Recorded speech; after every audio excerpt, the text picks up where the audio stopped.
Mr. Bull, Mr. Maverick, he is ready. He's joining us from Dubai. Good morning. What is the time in Dubai? We managed. अरे नींद आ रही है लग रहा है सुबह सुबह उठा दिया. 6:35. No, I get up at 5:30 everywhere whenever I go. 5:30 and then what do you do after that? You watch ET now? No. You watch ET In now. Singapore, Come on, say that you watch ET and now. all. यहाँ पे no walking. यहाँ पे getting ready for you. सुबह. Okay, our markets, our large cap stocks getting ready to do a tango now.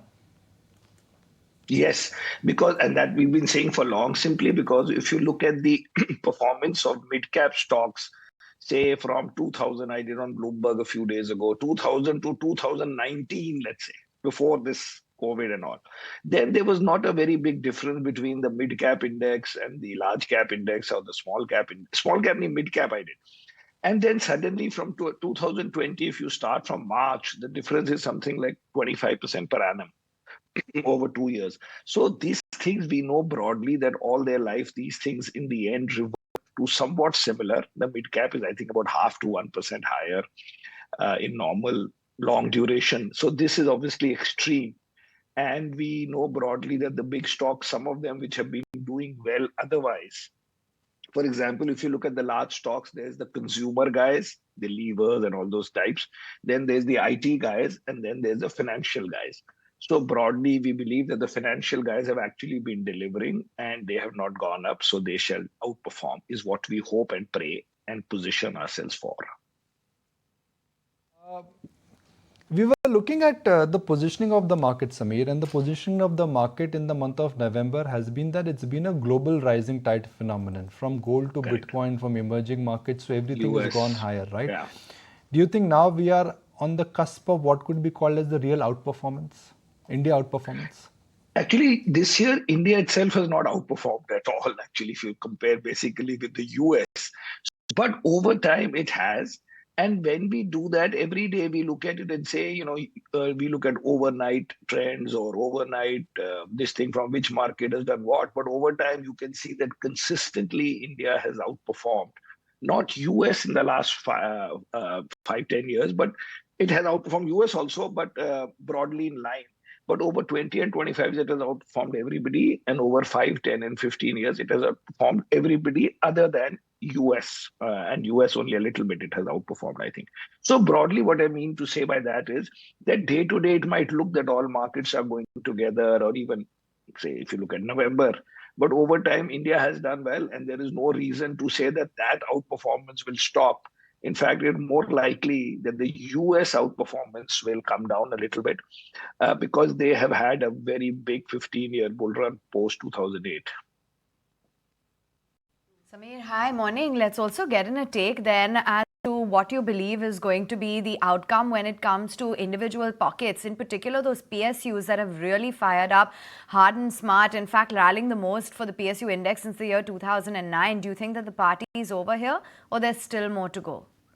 Well, we have some of those stocks and we are happy with those. We are not expanding our PSU thing on the basis that BJP is coming back, because it is not clear that they are going to do anything particular about many of them. We own a few now across our portfolios, including State Bank and HPCL, which has been our new big discovery last few months, and one or two more. But broadly, we are not going in helter-skelter into PSUs because there is no such logic that these are to be privatized or something has to happen to them, particularly just because the government is BJP. I don't think mean that PSUs have to do bit different from others, but they have done well because they were viewed as being cheaper. But over time, I am a 28-year player in this market, and some of these things only last in phases. Now, some of them may do well beyond that, but broadly, my thumb rule says you don't have to blindly go in just by the label. Samir, I mean, I know India has always been a stock-specific market and it would continue to be, with, of course, brief pockets of blanket sectoral or thematic outperformances. But has the time come to tactically move a higher allocation towards large caps, underperforming banks, etc., what have you, as opposed to mid and small caps? By the way, India has, within India to outperform, you need it to be within, this stock or that stock. But India as a country has outperformed over, as I keep saying, 5, 10, 20, and 25 years, it is number one in the world in US dollars, and in over 15 years is number two. Now, coming to within India to try and outperform that index, I think large caps will do well. A, because it's easy for new investors, particularly foreign investors, who are looking at India seriously, not only because India is doing well, but because they are getting bugged out of shape in China. And I think I spoke to you guys about my visit to Tokyo, where the number of meetings was like 2.5 times what I would normally be able to have at a hedge fund conference. So that money, when it comes in, will a psychologically easier for them to buy stocks. If somebody says that, even though the market, you feel you have missed a little bit or a lot, actually I keep saying you have not missed a lot. The larger cap financials is the easiest to buy. They're also a large part of the index, so even if these guys underweight, overweight, they still have to put, if not 30 odd percent, then 25%, but all that has to go into the same large cap names. And within those three groups, which is financials, consumer, and IT, it is easiest to buy financials because they are doing well and the stock prices have not done well. And then there is IT, which is not doing well and where the stocks have actually done well this year. And then there is consumer, which anyway is more difficult to buy because they are always on paper looking expensive with normal growth. I'm talking about the big consumer guys. Fair enough. That's really the strategy that you believe one should adopt. And what about the liquidity situation? Because I'm just mapping out the 4-month FII data, and after quite a big chunk of selling in the months of September, October, and as we've seen in the past, November brought in the FIIs. And do you believe that with the kind of election outcome and the kind of macro setup, that the FIIs will only continue to look at the Indian story positively?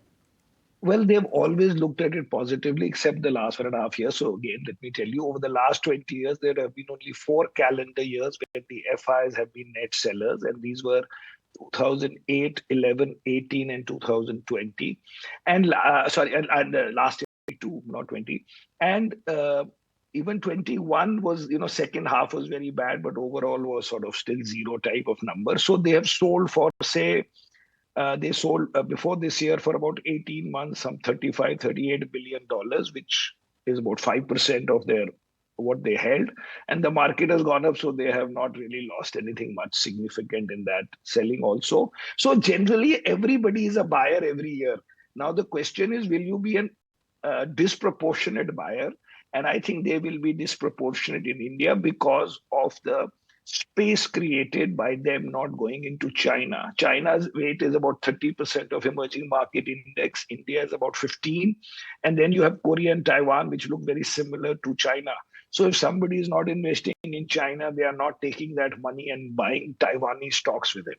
So basically, if they reduce a little bit of China, which they are all doing, saying, clearly giving in interviews, that money, just natural home is India. If India continues to do well, both fundamentally, which it is, and also momentum, so that they feel every day the pain of delaying their decision. We are betting on that these guys will come back with style.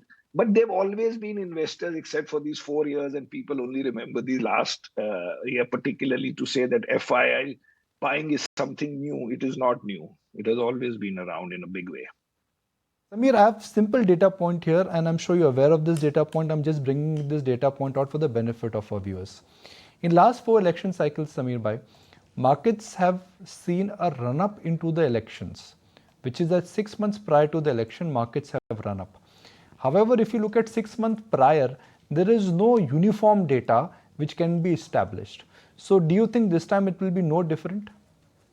You mean to say after election, it is not clear? Yeah, before election, before election, they've always run up. That data is there, it's widely been discussed. There's a pattern. There is absolutely no need to think today about what we will do from month 7 to month 12. Let's enjoy 1 to 6 now, where you say it does rally. So let's do that, and then we'll see how far it has rallied and which stocks have rallied. So, for example, leading up to 2014, we were all very bullish on the market. But after the elections, if you saw that the PSU stocks and all those didn't do well, but the rest of the market continued to do well. So we'll see again what has happened by the time elections are there, that how much hopes have we built in on the market, but more than that on specific sectors, and what logic we can draw on policy connections with that. So we'll see. So right now, let's not worry what will happen post election, which are still 5-6 months away, or 5 months away at least. Samir, is it intriguing that, at a time when, yes, sure, Nifty is doing what it's doing, as are US equity markets. We all know how the Nasdaq has beat even what the Indian equities have done. But at the same time, you've got gold also at an all-time high, and Bitcoin is also back to 42,000. So in some sense, I think people are building it that the interest rate cuts in US will be significant. Number one, I don't think they'll be significant because there is no need for them to be significant right now, since the market and the economy there are doing well. Actually, the US GDP growth was what, 5.9% or something, giving them time also to correct their excesses. And therefore, I think they will stay higher for longer, but definitely they're not going up more. And there will be some cuts sometime in the 2024 calendar year. Regarding gold, which I actually own reasonable amount in my personal portfolio, some 8-10% of my portfolio. Broadly, I used to think that these high interest rates won't help gold, and I was getting ready to sort of sell it off, but then realized that these US depreciation expected, and also these geopolitics and all, means that gold should actually be there for long, forever. I have held it since 2008 or 7. That actually it is supposed to be bought and forgotten. So let's see. 90% portfolio क्या है? 90% में 60-70% equities है, 20% अभी US proportion में से cash वैश में है. If you have to talk just one simple advice for those who are saying that there is bubble and trouble and a mania in small cap and mid cap stocks, how would you address it? Because that's in some stocks there would be. In some stocks there would be, because first of all, the small caps are so many stocks. It's easy to say that some stocks are very good and some stocks are, still maybe fair value, reasonable value, whatever, or doesn't look a bubble. But yes, overall hype, if you see, yesterday our NAV and everybody's NAV went up 2% and beyond, but it was a bugging day in terms of the tweets and how everybody talks about his one stock having gone up.